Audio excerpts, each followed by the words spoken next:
Joining me right now to run through all of the top stories is Philip Ingram, MBE, a former military officer and intelligence officer. Good morning to you. Good morning. And a lot of the time, you've done this a bit more, keeping me company in the studio.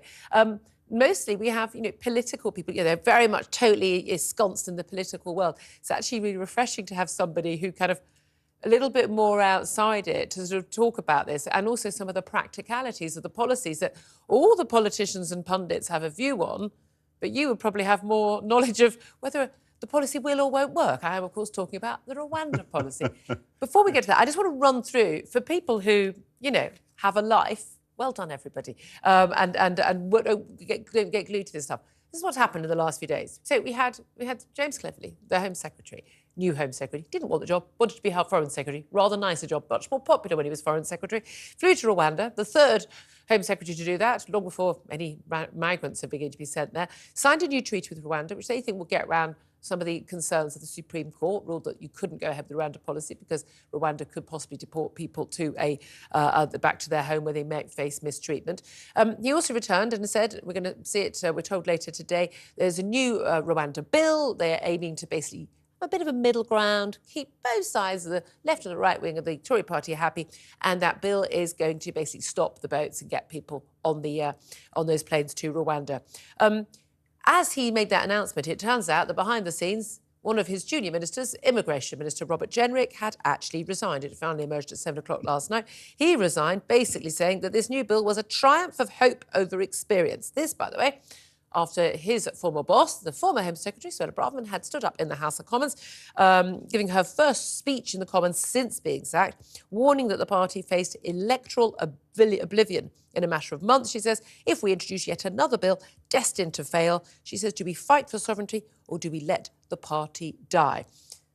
11 o'clock today, we're told the Prime Minister's holding a press conference at number 10. Oh. We'll take that live, of course. There's talk of letters of no confidence being submitted to the 1922 committee. Philip, where do we... Oh, by the way, and the former Prime Minister's at the COVID inquiry right now. Where do we even start? What do you make of it all? Well, I think whoever's been writing the script for this drama that's coming onto the telly will deserve an award at some stage. Yeah, Probably it's into Oscar season. It's a great Fantastic plot. Or it'll have been rejected for being too far-fetched. But no, I can see what the government are trying to do with Rwanda. They're effectively mirroring what the Australians did by people coming in boats. They sent them off to a little island complex called Nauru. Yeah. And that stopped the criminals. But it literally, within weeks, people stopped getting on those boats to Australia. You were never going to set foot on Australian territory if you came that route, and it worked. But someone hasn't realised that the UK is not Australia. And there are different rules that are applying across the board, and there are more. And we're nearer. We're also we're nearer, and there's more. I'll call them do-goody lawyers who want to try and challenge the system. It's right and proper that the challenge is there. The Australians don't seem to allow those sorts of challenges to come in as easily as happened here. And then what the government seems to be doing is, they've got the DVD from Blockbuster.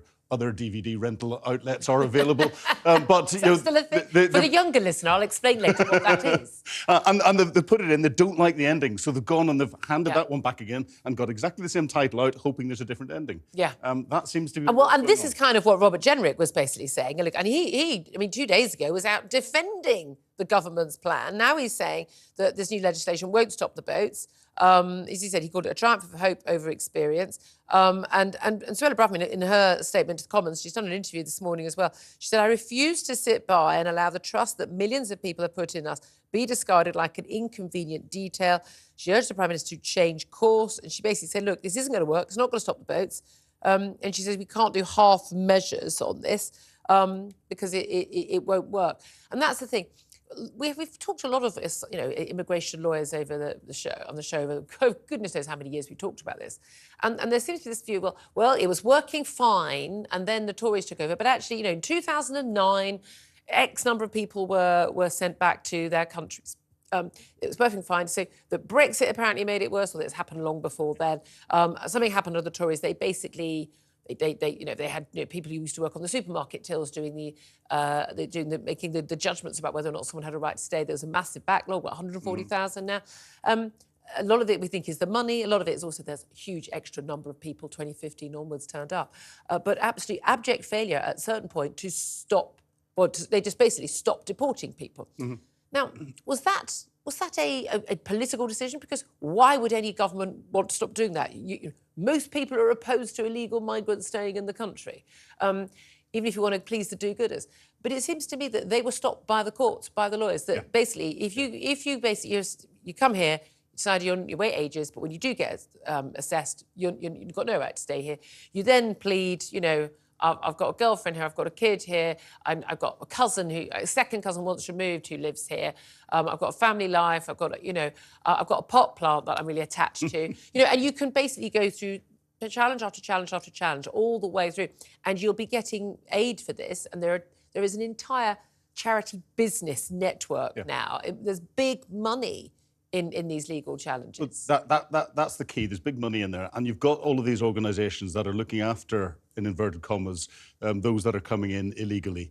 And they can move much faster than the legislative process in government can move. The Home Office. Exactly. So they're whizzing around very fast, finding different ways of blocking things from happening the whole time, which causes a political hiatus, which then causes a knee-jerk reaction from within government. But the government is moving so slowly that by the time they try to address that, the next hiatus has been brought out by these legal teams and all the rest of it. And I do think, of course, they seem to think that we just wouldn't notice. I mean, it does seem to be that we won't notice huge numbers of legal migrants, we won't notice huge numbers of illegal migrants, and we're all just... I mean, again, sometimes I do wonder, do they know we have the internet? Well, yeah, and it's exacerbated by the fact that there are shortages of people in a lot of the lower-paid areas of work where traditionally we've relied on migrants coming in within social care, within farming, within elsewhere, and that is then making it worse and making it seem more extreme than it is. Absolutely. There has been some good policy that's worked.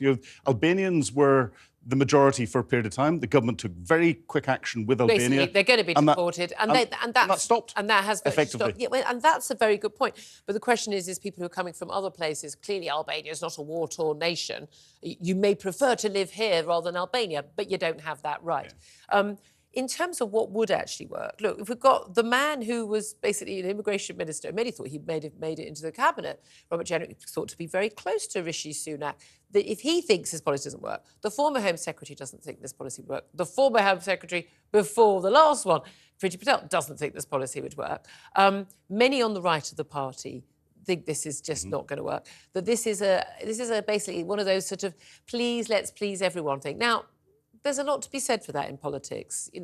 Governors to choose, you have to please people, it's compromise, you don't get everything that you want.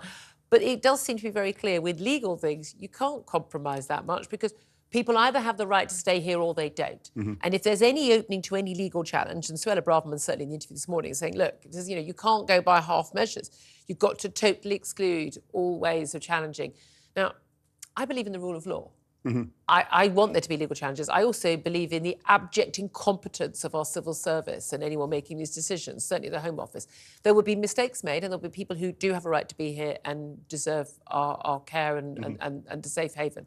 There might be cases of mistaken identity. Who know? So we need to have some sort of checks and balances. But beyond that, I'm sorry, I think the privileged public have said we don't want these people here. Why is it so hard for us to get anything done? Well, and there's a number of different issues that are in there. We've got the opinion that the good ship Tory government has been sunk below the waterline and is sinking. We've got Suella Braverman and others trying to sink it from within, and we've got the lifeboats being put out, and that's Robert Jenrick going. As a minister, there's certain jobs he won't be able to get for a period of time after he finishes. Maybe he's got himself lined up, expecting to lose at the next election. We don't know, but I expect this is all about, as with Suella Braverman as well, a lot of people thought she was trying to get herself sacked as Home Secretary. And she achieved it. They're positioning themselves. Suella Braverman, by the way, we're here on 1 8 till 1, come on anytime. They're positioning themselves for what they obviously now believes to be the inevitable, which is Tory defeat at the next general election. So an awful lot of this isn't about the policy.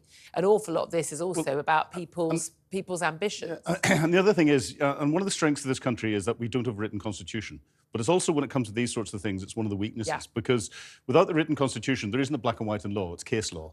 And therefore, I would like a written constitution. You can take that to every level, to the Supreme Court, before you then get that case law that's put in place. And that's why a lot of this is relatively new and is changing because of our relationship with the EU, because of everything else. It's changing. And therefore, case law, the legal processes can't keep up with everything that's going on. And again, we're usually years behind, aren't we?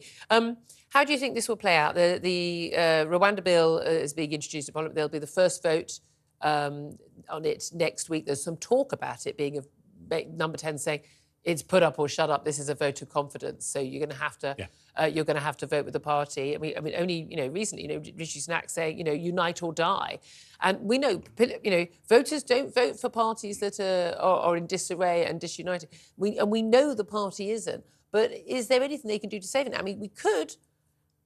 Everyone keeps saying, no, of course there won't be another leadership election. I mean, of course there won't.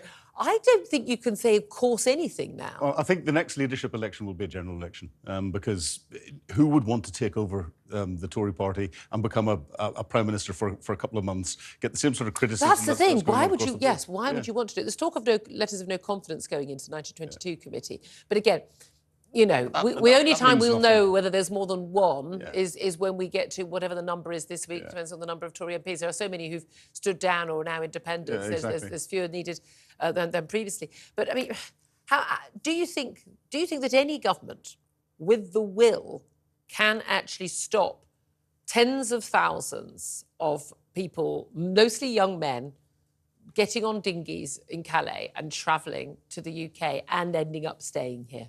I think it's very difficult. I think there are other things that they could do.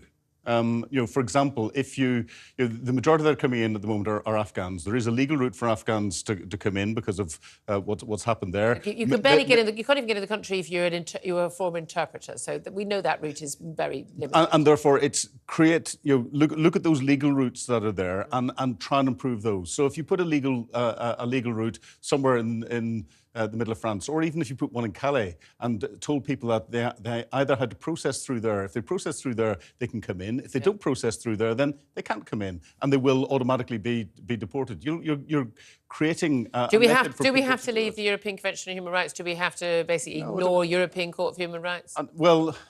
This is the big debate, government. I don't think so, because I think what that'll do is it'll tie us up legally for another 5 or 10 years, whilst everything else is still going on at the same time. So there's no point in even thinking of that. Fascinating thing is that people say, well, I'm not going to vote. I shill for no party, I can assure you. Well, there's a hospital pass coming to whoever the next government are. Well, exactly. Because they're not going to be able to change it either. But this is the thing. So people are going to go, well, I'm not voting for the Tories, you haven't dealt with this. Oh, OK, you let Labour in. Do you think Labour are going to deal with it? They don't even pretend. They don't even bother paying lip service to wanting to do it. But there we are.